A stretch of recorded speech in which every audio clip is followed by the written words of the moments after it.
Sir, ಈಗ ಜಂಟಿ ಕ್ರಿಯಾ ಸಮಿತಿಯ ಪ್ರಮುಖರೆಲ್ಲರೂ ಸಹ ಮಾತಾಡಿದ್ದಾರೆ. ಏನು 4 ಗಂಟೆ ಗಂಟ 19ನೇ ತಾರೀಕು 4 ಗಂಟೆ ಗಂಟನೂ ಸಹ ವೇತನ ಹೆಚ್ಚಳದ ವಿಚಾರ ಮತ್ತು ವೇತನದ ಹಿಂಬಾಕಿ ವಿಚಾರದಲ್ಲಿ ಏನು ತೀರ್ಮಾನ ತೆಗೆದುಕೊಳ್ಬೇಕು ಅಂತಕ್ಕಂಥ ವಿಚಾರದಲ್ಲಿ ಜಂಟಿ ಕ್ರಿಯಾ ಸಮಿತಿ ಎಲ್ಲ ಸಂಘಟನಾ ನಾಯಕರುಗಳು ತಿಳಿಸಿದ್ದಾರೆ. ನಾನು ವಿಶೇಷವಾಗಿ KSRTC ವ್ಯವಸ್ಥಾಪನಾ ನಿರ್ದೇಶಕರಲ್ಲಿ ಮನವಿ ಮಾಡ್ತಾಯಿದ್ದೀನಿ. ಒಂದು ಕಡೆ ಸಂಬಳ ಹೆಚ್ಚಳ ಮಾಡಿ ದುಡಿಮೆ ಮಾಡಿಸ್ಕೊಳ್ಬೇಕಾದಂಥವ್ರು ನೀವುಗಳೇ ಇವತ್ತು ನೋ ವರ್ಕ್ ನೋ ಪೇನ ಅನೌನ್ಸ್ಮೆಂಟ್ ಮಾಡ್ತೀರಾ. ಒಂದು ಕಡೆ BMTC ಆಡಳಿತ ಮಂಡಳಿ ಡಿಪೋಗಳ ಮುಂದೆ ಬಂದರೆ ಪೊಲೀಸವ್ರನ್ನ ಬಿಟ್ಟು ಹತ್ತಿಕ್ಕತಕ್ಕಂಥ ಕೆಲಸಕ್ಕೆ ಕೈ ಹಾಕಿದ್ದೀರಾ. ಸರ್ಕಾರ ನಡೆಸ್ತಕ್ಕಂಥ ನೀತಿ ನಿಯಮವನ್ನೆಲ್ಲವನ್ನು ಗಾಳಿಗೆ ತೂರಿ ಕಾರ್ಮಿಕರನ್ನು ದೌರ್ಜನ್ಯ ದಬ್ಬಾಳಿಕೆಯಿಂದ ನೀವು ಮಠ ಹಾಕಿ ನಾವು ಬಸ್ಸನ್ನು ಓಡಿಸ್ತೀವಿ ಅಂತದೇನಾದ್ರು ತೀರ್ಮಾನ ಮಾಡಿದರೆ, ನಾನು ಓಪನಾಗಿ ಹೇಳ್ತಾ ಇದ್ದೀನಿ, 1,15,000 ಜನಗಳು ಸಹ ತೀರ್ಮಾನ ಮಾಡಿದ್ದಾರೆ. 19ನೇ ತಾರೀಕು 4 ಗಂಟೆಗೆ ಆ ತೀರ್ಮಾನಕ್ಕೆ ಎಲ್ಲರೂ ಬದ್ಧರಾಗ್ತಾರೆ. 20ನೇ ತಾರೀಕು ಬೆಳಿಗ್ಗೆಯಿಂದ ಸಾರಿಗೆ ಸಂಪೂರ್ಣವಾಗಿ ಸ್ತಬ್ಧ ಆಗೋದಕ್ಕೆ ಈ ರಾಜ್ಯ ಸರ್ಕಾರ ಮತ್ತು ಆಡಳಿತ ಮಂಡಳಿಯ ದುರಾಡಳಿತವೇ ನೇರವಾಗಿ ಕಾರಣ ಆಗಿರುತ್ತೆ ಅಂತಕ್ಕಂಥದ್ದನ್ನು ನಾನು ಹೇಳ್ತಾ ಇದ್ದೀನಿ. ಈಗ ಆಲ್ರೆಡಿ ಹಿರಿಯ ಹೋರಾಟಗಾರಂಥ ಅನಂತ್ ಸುಬ್ರಾವ್ರವ್ರನ್ನ ನಾವು ಕಳ್ಕೊಂಡಿದ್ದೀವಿ. ಅವರ ಹೋರಾಟಕ್ಕೆ ಇದಕ್ಕೆ ಶ್ರದ್ಧಾಂಜಲಿ ಸಲ್ಲಿಸೋದಕ್ಕೂ ಸಹ ಸರ್ಕಾರ ಮಾಡಿದೆ. ಆದರೆ ಒಂದು ಕಡೆ ಶ್ರದ್ಧಾಂಜಲಿ ಸಲ್ಲಿಸ್ತಕ್ಕಂಥ ಕೆಲಸವನ್ನು ಮಾಡ್ತೀರಾ, ಮತ್ತೊಂದು ಕಡೆ ಕಾರ್ಮಿಕರಿಗೆ ಚೂರಿ ಆಗ್ತಕ್ಕಂಥ ಕೆಲಸವನ್ನು ಈ ಸರ್ಕಾರ ಮತ್ತು ಆಡಳಿತ ಮಂಡಳಿ ಮಾಡೋದಕ್ಕೆ ಹೊರಟು ನಿಂತಿದೆ. ಹಾಗಾಗಿ 20ನೇ ತಾರೀಕು ಏನು ನಾವು ಸಾರಿಗೆ ನೌಕರು ತೀರ್ಮಾನ ಮಾಡಿದರೆ ನಾವು ಬೇರೆ ದಾರಿಯನ್ನು ಹಿಡಿಯಬೇಕಾಗುತ್ತೆ ಅಂತಕ್ಕಂಥದ್ದನ್ನು 19ನೇ ತಾರೀಕು 4 ಗಂಟೆಗೆ ಸಂಪೂರ್ಣ ರಾಜ್ಯದ ಎಲ್ಲ ಮಾಧ್ಯಮದ ಮುಖಾಂತರವಾಗಿ ಈ ರಾಜ್ಯದ ಜನತೆಯ ಮುಂದೆನೂ ಸಹ ತಿಳಿಸ್ತಕ್ಕಂಥ ಕೆಲಸವನ್ನು ಮಾಡಿ 20ನೇ ತಾರೀಕು ಬೆಳಿಗ್ಗೆ ಸಾರಿಗೆ ಸ್ತಬ್ಧ ಆಗ್ತಕ್ಕಂಥ ಕೆಲಸಕ್ಕೆ ರಾಜ್ಯ ಸರ್ಕಾರ ಮತ್ತು ಆಡಳಿತ ಮಂಡಳಿಯೇ ನೇರವಾಗಿ ಹೊಣೆಯಾಗಿರುತ್ತೆ ಅಂತಕ್ಕಂಥದ್ದನ್ನು ನಾನು ನೇರವಾಗಿ ಹೇಳ್ತಾ ಇದ್ದೀನಿ.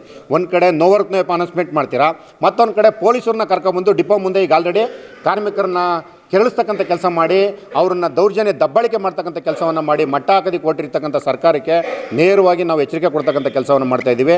ಇದಕ್ಕೆಲ್ಲ ಅನಾಹುತ ರಾಜ್ಯ ಸರ್ಕಾರವೇ ಹೊರತು ಬೇರೆ ಯಾರೂ ಅಲ್ಲ. ಇವತ್ತು ಕಾರ್ಮಿಕ ವರ್ಗ ಹಸಿದ ಹೊಟ್ಟೆನಲ್ಲಿ ಕಾದು 2.5 ವರ್ಷಗಳಿಂದ ಕಾದು ಸಾಕಾಗಿದೆ. ಇವತ್ತು ತೀರ್ಮಾನ ಮಾಡ್ತಾರೆ, ನಾಳೆ ತೀರ್ಮಾನ ಮಾಡ್ತಾರೆ, ನಾಳೆ ತೀರ್ಮಾನ ಮಾಡ್ತಾರೆ ಅಂತ.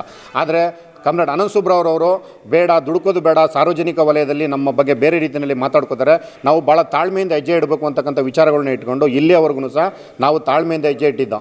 ದಿನಾಂಕ 29ನೇ ತಾರೀಕೆ ಈ ನಿರ್ಧಾರವು ಪ್ರಕಟ ಆಗಬೇಕಾಗಿತ್ತು. ಆದರೆ ಕಾಮ್ರೇಡ್ ಅವರ ಅನಂತ್ ಸುಬ್ರಾವ್ರವರ ನಿಧನಕ್ಕೆ ರಾಜ್ಯದ ಎಲ್ಲ ಕಾರ್ಮಿಕರು ಸಹ ಕಂಬನಿಯನ್ನು ಮಿಡಿದು ಗಣ್ಯರು ಸಹ ಅವ್ರನ್ನ ನಿಧನಕ್ಕೆ ಶೋಕಾಚರಣೆಯನ್ನು ಏರ್ಪಡಿಸಿದರು. ನಾವು ಸಹ ಬೇಡ ಅಂತೇಳಿ 10-20 ದಿವಸಗಳು ಸಹ ಬ್ರೇಕ್ ಕೊಟ್ಟಿದ್ದೀವಿ.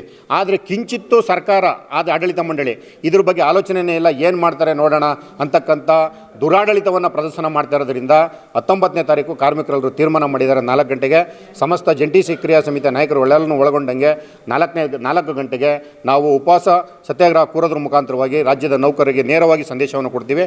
ನೀವೆಲ್ಲರೂ ನಮ್ಮ ಸಂದೇಶಕ್ಕೆ ಕಾಯ್ತಾ ಇರ್ತೀರಾ. ನಾವು ಏನು ಸಂದೇಶವನ್ನು ಕೊಡ್ತೀವಿ ಅದನ್ನು ಪಾಲನೆ ಮಾಡಿ ಅಂತಕ್ಕಂಥ ವಿಚಾರವನ್ನು ನಾವು 19ನೇ ತಾರೀಕು 4 ಗಂಟೆಗೆ ತಿಳಿಸ್ತೀವಿ ಸರ್. ಈಗ ಮಂಜುನಾಥ್ ಸರ್ ಕೂಡ ಹೇಳ್ತಾ ಇದ್ರು 4 ಗಂಟೆವರೆಗೂ ಕೂಡ ಸರ್ಕಾರ ಗಡುವನ್ನು ಕೊಡ್ತೀವಿ, 4 ಗಂಟೆ ನಂತರದಲ್ಲಿ ಅನಿವಾರ್ಯವಾಗಿ ನಾವು ಮುಷ್ಕರ ಕರೆ ಕೊಡ್ತೀವಿ ಅಂತ.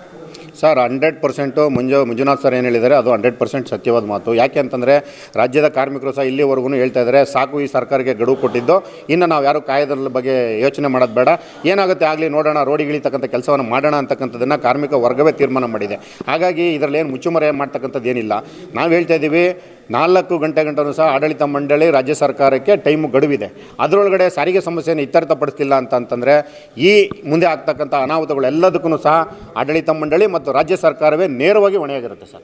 ಏನು ಥರದಲ್ಲಿ ಹೋರಾಟ ಮಾಡ್ತಾರೆ ಸರ್? ಎಲ್ಲ ಥರದ ಸರ್, ರಾಜ್ಯದ ನಾವೇನು 1,15,000 ಕಾರ್ಮಿಕರು ಏನಿದ್ದಾರೆ, ದಯಮಾಡಿ ನಮ್ಮ ಹೋರಾಟ 38 ತಿಂಗಳ ಹಿಂಬಾಕಿ ಮತ್ತು ವೇತನ ಹಿಂಬಾಕಿ ಬರೋವರೆಗೂ ಸಹ, ವೇತನ ಹೆಚ್ಚಳ ಆಗೋವರೆಗೂ ಸಹ ಯಾರೂ ಸಹ ಬಸ್ ಡಿಪೋಗಳ ಹತ್ರ ಬರಬಾರ್ದು ಅಂತಕ್ಕಂಥ ಕರೆಯನ್ನು ಕೊಡ್ತೀವಿ ಸರ್. ಈ ವಿಚಾರದಲ್ಲಿ ಯಾರು ಹಿಂಜರಿತಕ್ಕಂಥ ಮಾತಿಲ್ಲ ಸರ್. ನಿಮ್ಮ ಹೆಸರು, ನಿಮ್ಮ ಡೆಸಿಗ್ನೇಷನ್? ಮಿಸ್ಟರ್ ಜಗದೀಶ್ ಅಂತೇಳಿ ನೌಕರ ಸಂಘದ ಅಧ್ಯಕ್ಷ ಮತ್ತು ಜಂಟಿ ಕ್ರಿಯಾ ಸಮಿತಿಯ ಪರವಾಗಿ.